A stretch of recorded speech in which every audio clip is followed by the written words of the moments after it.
memang kalau jurnal tuh akan jauh lebih spesifik karena akan harus disidang dulu dan dibuktikan. Betul. Tapi kalau ranahnya kayak gini technical paper itu fungsinya emang cuma sharing case tadi. Oke. Jadi khususnya untuk SPI dia emang menaungi di satu platform ini aja. Oke. Itu onepetro.org.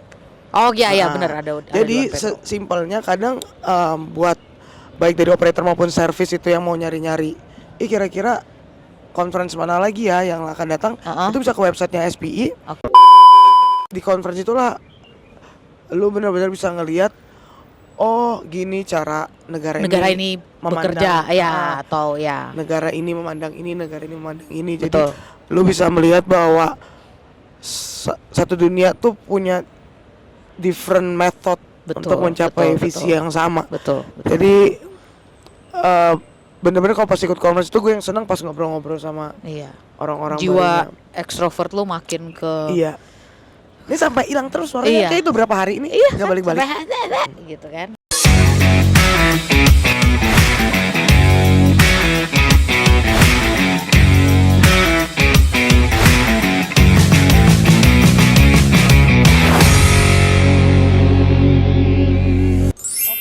Obrolan budak korporat.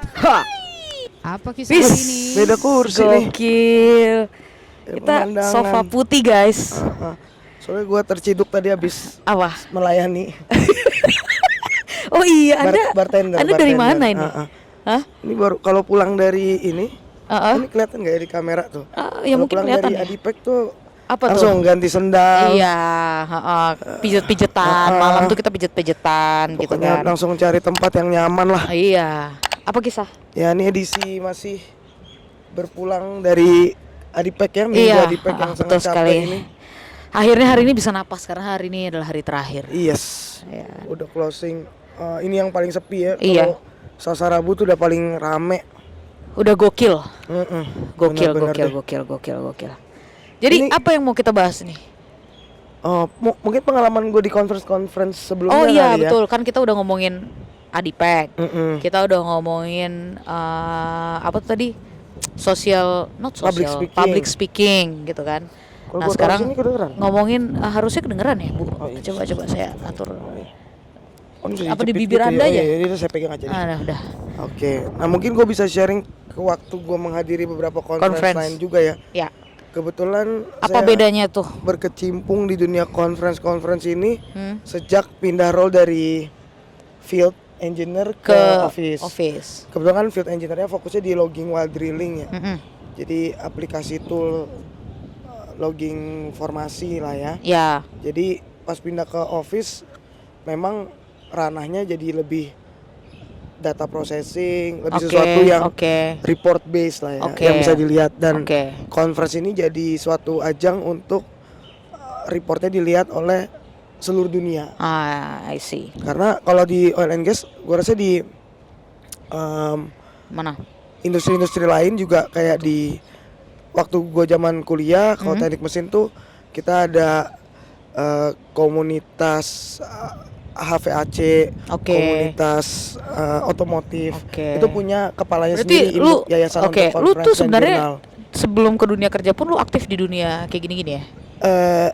Nah, soalnya kan syarat waktu kita lulus kuliah tuh salah satunya nulis skripsi or nulis jurnal. Arahnya kalau kita nulis jurnal, kita harus tahu kita mau naruh ke platform mana. Iya. Makasih, thank you. Nah, jadi pas jadi pas di oil and gas ini, platform utamanya adalah si SPI. Dia yang menaungi semua technical paper. Nah, jadi di bawah SPI akhirnya seluruh industri oil and gas membuat conference yang nanti kalau ada technical paper itu di submit dan dibawahi di platformnya SPI. Jadi semua technical findings, studi, case, nah itu kita bisa cari tuh di website-nya.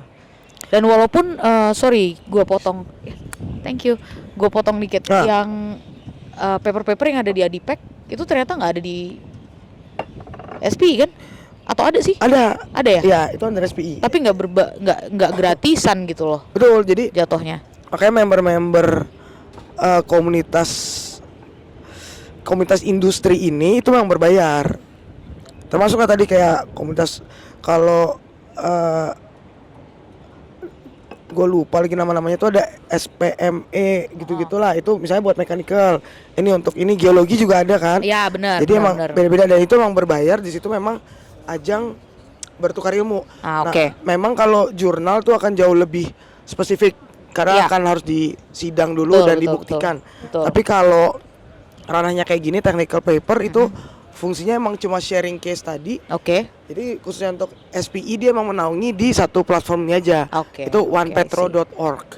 Benar ada. Jadi simpelnya kadang buat baik dari operator maupun service itu yang mau nyari-nyari, kira-kira conference mana lagi ya yang akan datang, itu bisa ke websitenya SPI. Terus lihat kalendernya, dia bakal ngelis semua conference yang under SPI. Oke. Nah, yang udah pernah gue datengin sih mostly pastinya kan di oil and gas nih beberapa tahun terakhir itu di Houston pernah, itu OTC Offshore Technology Conference. Terus New Zealand itu untuk geothermal. Tapi itu kerja sama University of Auckland. Terus kalau di Australia akhir-akhir ini beberapa kolega itu juga ada APOC. Terus ada IPTC. IPTC itu juga dia suka pindah-pindah tempat di Asia. Kayak tahun lalu pernah di Saudi, terus pernah juga di Asia itu di Thailand, di Bali juga pernah. Jadi tiap tahun dia bakal pindah-pindah tempat gitu. Jadi conference itu biasanya menaungi tema tertentu.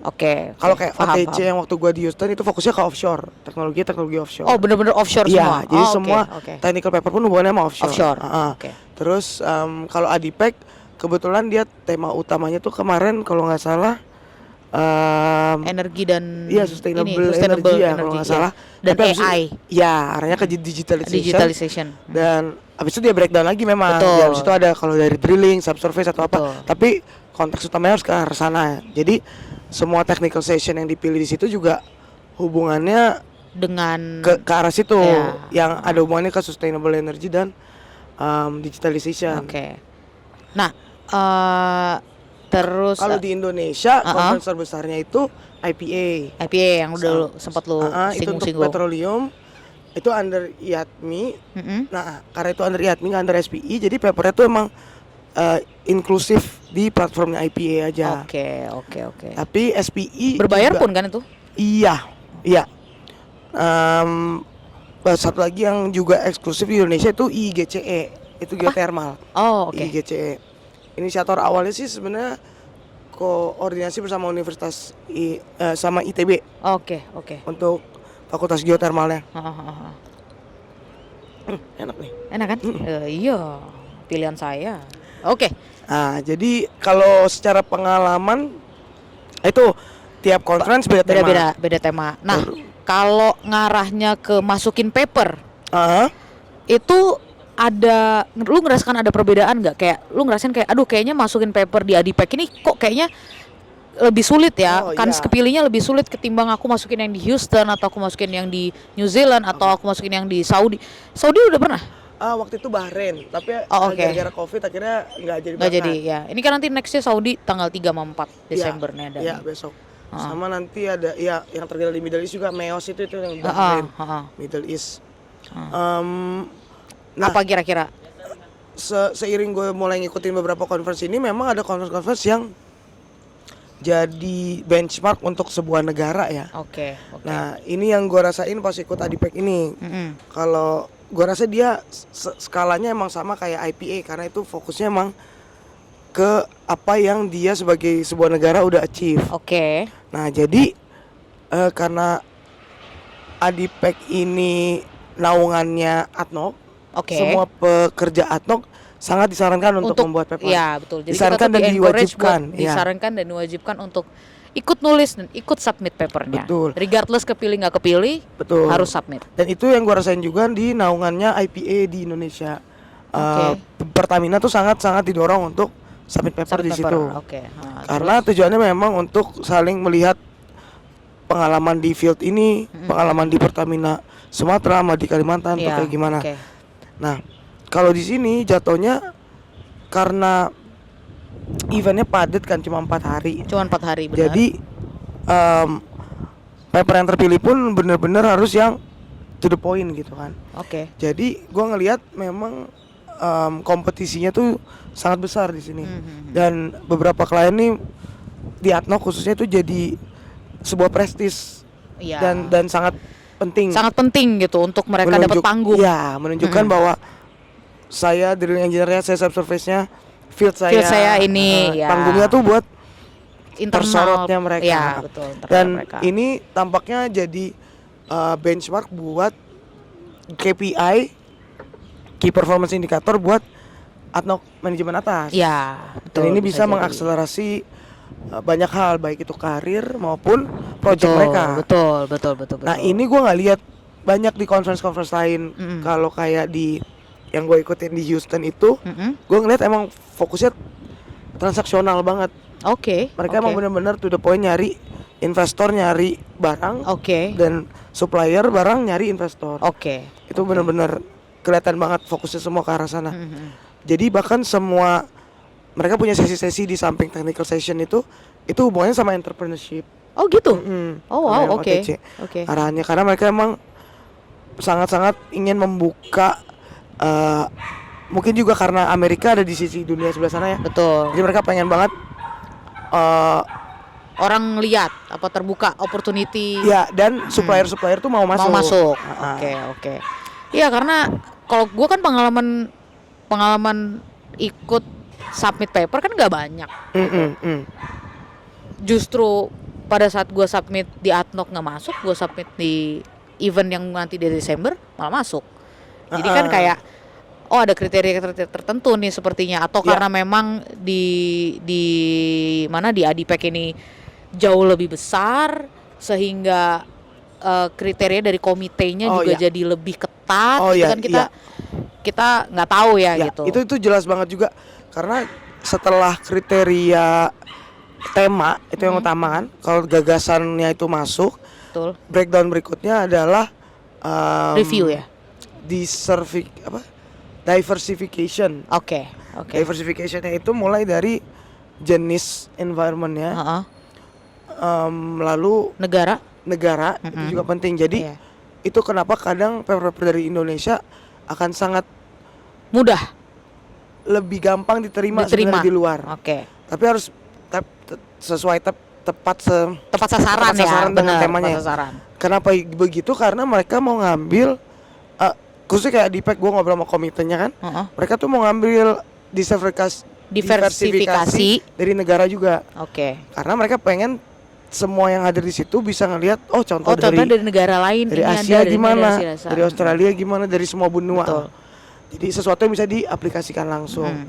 Nah makanya gue bilang Adipek salah satu yang paling bagus karena langsung para pegawai Atnoknya juga langsung di-encourage buat datang bikin laporan, lihat. Jadi itu sesuatu yang benar-benar langsung dan yang nggak sekedar kabur-kaburan lah. Betul. Intinya. Dan memang Atnoknya sendiri juga terbuka kan sama teknologi. Betul. Jadi gua rasa di Asia itu yang masih agak sulit karena budget wise ya. Iya, terkadang beberapa operator besar pun di Asia, dan gua nggak berbicara Indonesia juga, target barrel oil per day-nya itu nggak segede Middle East. Sehingga kebutuhan untuk mendeploy teknologi tertentu tuh jadi kayak nggak usah ya biasa aja gitu. Malah mereka semakin gua ringan teknologi, terus gua mencapai banyak, semakin gua berhasil. Gitu. Betul. Jadi ada beberapa KPI-nya berbeda. Ya. Tapi itu beberapa daerah di Asia, dan memang dan mereka juga sudah merasa cukup dengan teknologi yang ada gitu, misalnya nggak perlu semua jewelry lu masukin ke lubang dan kan gitu. Tapi kan ya makanya ada kebutuhan. Semuanya emang berbalik lagi ke output yang mau didapatkan. Terus. Nah, jadi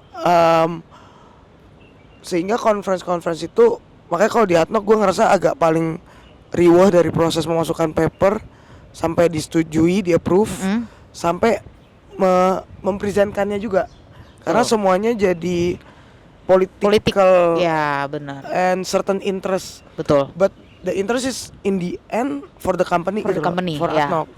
Makanya gue kayak, wah keren juga ya kalau ini bisa gagasan ini tuh benar-benar bisa diimplementasikan di negara-negara lain juga, khususnya kayak di Indonesia. Di betul. Indonesia juga sebenarnya udah mulai gitu kan, dengan digalakannya kayak Pertamina masukin ke IPA.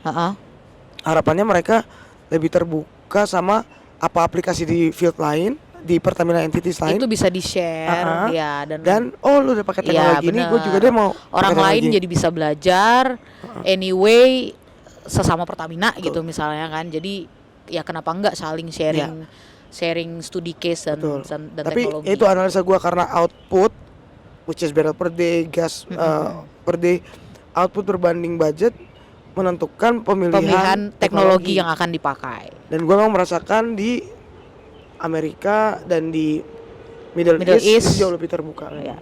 Pasti. Yang gue belum coba banyak conference itu di daerah Eropa. Asia? Itu belum. Oh, Eropa belum ya? Karena Eropa mungkin oil and gas bukan sesuatu yang kayak nomor satu gitu. Sekarang sih lagi ke arah salah satunya geothermal. Di beberapa kayak di Vienna, Turki, itu mereka fokusnya di geothermal. Itali, kita ada drilling juga sih oil and gas di Itali, tapi geothermal situ nggak ada. Bukan sesuatu yang apalagi kalau aku dengar bahkan di Itali ya, gitu, kayak berkarir di oil and gas tuh bukan sesuatu yang bonafit ya. Walaupun salah satu operator terbesar kan Eni itu ada di mana-mana. Iya, tapi tetap aja gitu. Itu bukan sesuatu yang dipandang wah. Paling Eropa sih so far sumber utamanya itu masih di North Sea semua sih. Jadi jarang banget paper Norway itu masuk ke any other conference. Oke. Karena gue belum pernah sih apply ke Norway dalam artian masukin paper ke situ. Dan apa mereka namanya, Vin? Tahu nggak? Conference, tapi ada mereka tahun yearly juga ya? Ada yearly juga. Dan salah satunya sih kemarin SPWLA ini fokus ke petrofisis ini scientific banget, tapi itu dia beda-beda negara biasanya. Cuma memang kalau SPWLA tuh fokusnya ke teknologi yang udah sangat advance ya, kayak lu pakai teknologi drilling banyak banget. Jadi di Norway itu memang ajangnya lebih ke arah saintifik. Gua rasa di driven juga sama ada kampus di situ juga ya. Mereka secara bukan aktivis apa ya, dunia profesional sama dunia kampus itu udah lumayan merge. Kampus tuh sangat terlibat lah dalam segala hal teknologi oil and gas tuh, mereka ikut studi, ikut support segala macam. Jadi kerasa di sana technical papernya pun tuh levelnya udah level scientific. Oke. Ada level, jadi kalau ke arah sini Middle East apalagi Asia tuh lebih ke aplikatif. Betul. Jadi ya overall gitu sih, cuma yang paling seru sih emang ketemu jenis-jenis orang ya. Ya, ketemu akhirnya relasi sih. Ya. Jadi banyak relasi, dan beda banget cara ketika udah ikut conference itu. Kita berdua kebetulan dari international company pada masanya kan. Betul. Atno kan nasional, kayak fokusnya sini doang. Walaupun pekerjaannya internasional.